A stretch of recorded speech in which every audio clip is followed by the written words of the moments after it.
Hallelujah. सभी को जय मसीह की। मैं आपका परमेश्वर की हजूरी में स्वागत करती हूँ। आइए आज फिर हम परमेश्वर के वचन में से कुछ सीखेंगे। आज के मेरे वचन का जो टॉपिक है वो ये है कि जब हम पाप करते हैं तो हम अपनी ज़िंदगी से क्या गवा देते हैं। जब हम बाइबल में देखते हैं उन लोगों को जिन लोगों ने पाप किया, उनके विषय में परमेश्वर ने क्या कहा और उन्होंने अपनी लाइफ में क्या खोया। जब एक इंसान पाप कर देता है तो परमेश्वर उसके लिए क्या सोचता है, आज हम इन विषयों के ऊपर बात करेंगे। सबसे पहले हम परमेश्वर के वचन में से पढ़ेंगे 2 शमूएल 12 चैप्टर उसकी 8 वर्ष को हम पढ़ेंगे। फिर मैंने तेरे स्वामी का भवन तुझे दिया और तेरे स्वामी की पत्नियां तेरे भोग के लिए दी, और मैंने इज़राइल और यहूदा का घराना तुझे दिया था, और यदि ये थोड़ा था तो मैं तुझे और भी बहुत कुछ देने वाला था। तूने यहोवा की आज्ञा तुच्छ जानकर क्यों वह काम किया जो उसकी दृष्टि में बुरा है। परमेश्वर दाऊद से बहुत प्यार करते हैं, हम सब ये जानते हैं। परमेश्वर ने दाऊद के लिए बड़े बड़े काम किए। वो एक भेड़ बकरियों को चराने वाला मनुष्य था।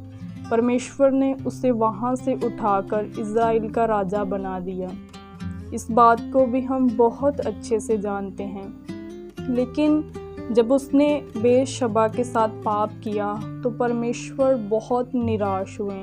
परमेश्वर ने अपने नबी को कहा कि दाऊद को जा और जाकर ये बता दे कि तूने पाप किया है और इस पाप का असर तेरी लाइफ में क्या होगा।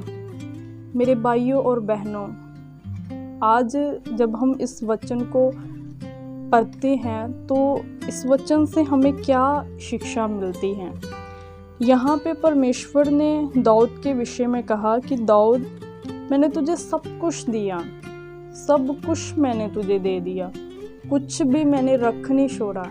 अगर ये थोड़ा था तो मैं तुझे और देने वाला था, लेकिन तूने मेरी आज्ञा को क्यों तोड़ा। तूने मुझे तुच्छ जानकर मेरी आज्ञा को क्यों तोड़ दिया। बाइबल में लिखा है कि तू अपनी बुद्धि का सहारा ना लेना, केवल संपूर्ण मन से यहोवा पर भरोसा रखना। जब हम अपनी ज़िंदगी में चलते हैं तो क्या होता है कि कई बार हमारे सामने ऐसे पाप आ जाते हैं जिन पापों के सामने हमें परमेश्वर और संसार चीज़ों को चुनना पड़ता है, संसारिक चीज़ों को चुनना पड़ता है। अगर हम उस पाप को चुन लेते हैं तो उसमें हमारा नुकसान है।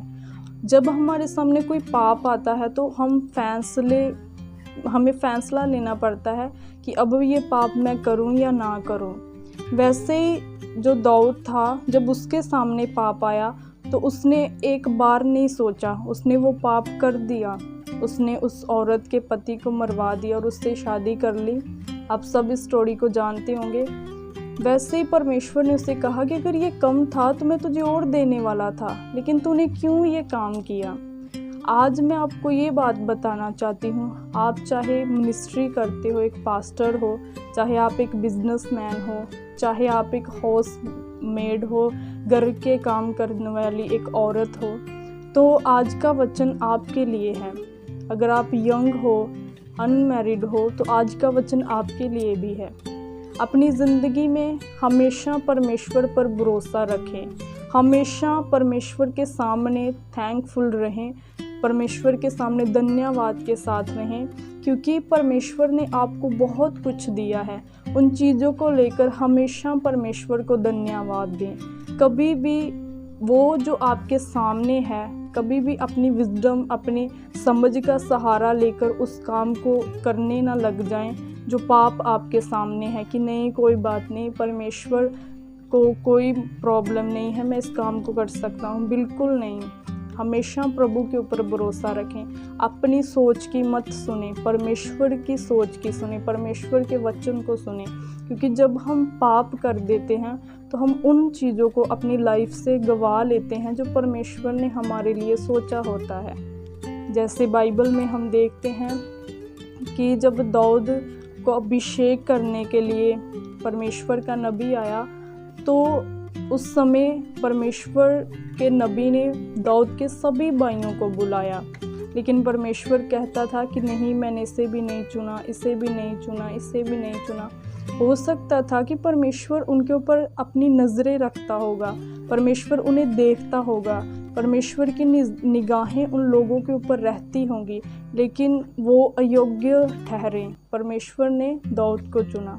वैसे ही परमेश्वर आपको प्रतिदिन देखते हैं। प्रतिदिन आपके सामने शैतान ऐसी ऐसी चीज़ों को लेकर आता है कि जिनमें आपको परमेश्वर और पाप को चुनना पड़ता है। लेकिन जब आप परमेश्वर पर भरोसा रखकर कि नहीं, मेरे लिए खुदा सोचता है, उसने मेरे लिए बहुत कुछ रखा है, जैसे प्रभु ने कहा कि जो कल्पनाएं मैं तेरे विषय करता हूँ वह तेरी हानि की नहीं वरन भलाई की हैं। परमेश्वर हमारे लिए भलाई को सोचते हैं, जिसमें हमारी भलाई होती है, परमेश्वर हमारे लिए वो सोचते हैं। इसीलिए जब आपके सामने व्यभिचार आता है तो कभी व्यभिचार ना करें। आपको दिखने में वो चीज़, वो इंसान अच्छा लगता होगा, लेकिन आप कभी व्यभिचार ना करें, क्योंकि परमेश्वर ने आपके लिए कुछ बड़ा सोचा है। अगर आपके सामने लालच आता है, अगर आपके सामने ऐसे काम आते हैं जिसमें आपको हेरा फेरी करनी होगी और फिर आप ज़्यादा प्रॉफिट आपको होगा आपके फाइनेंस में, फिर भी आप ये काम ना करें, क्योंकि परमेश्वर ने आपके लिए कुछ और आपके फाइनेंस के लिए सोचा है। वैसे ही हर चीज़ में प्रभु के साथ वफादार रहें, क्योंकि जब आप पाप कर देते हो तो जो परमेश्वर ने आपके लिए सोचा होता है उन चीज़ों को आप गवा देते हो। सो प्रभु के साथ वफादार रहें, अरे रहें, खड़े रहें। प्रभु आपके लिए बहुत कुछ सोच कर बैठे हैं। सभी को जय मसीह की। आइए हम प्रार्थना करेंगे। परमेश्वर, जितने लोग इस वचन को सुन रहे हैं, इनकी ज़िंदगियों में काम करना। परमेश्वर, ये वचन इनको सेम ना रहने दे। सचमुच प्रभु, ये लोग इस वचन के ऊपर मनन करें और कभी भी वो पाप को ना चुने जो खुदावन इनको उन बरकतों के विषय में अयोग्य ठहरा दे। हे खुदावन, इन्हें वफादारी वाला जीवन दे। परमेश्वर, इनको मैं आपके लहू में कवर करती हूँ खुदावन, और आपका जीवित नाम लेकर सब कुछ मांगती हूँ। आमीन।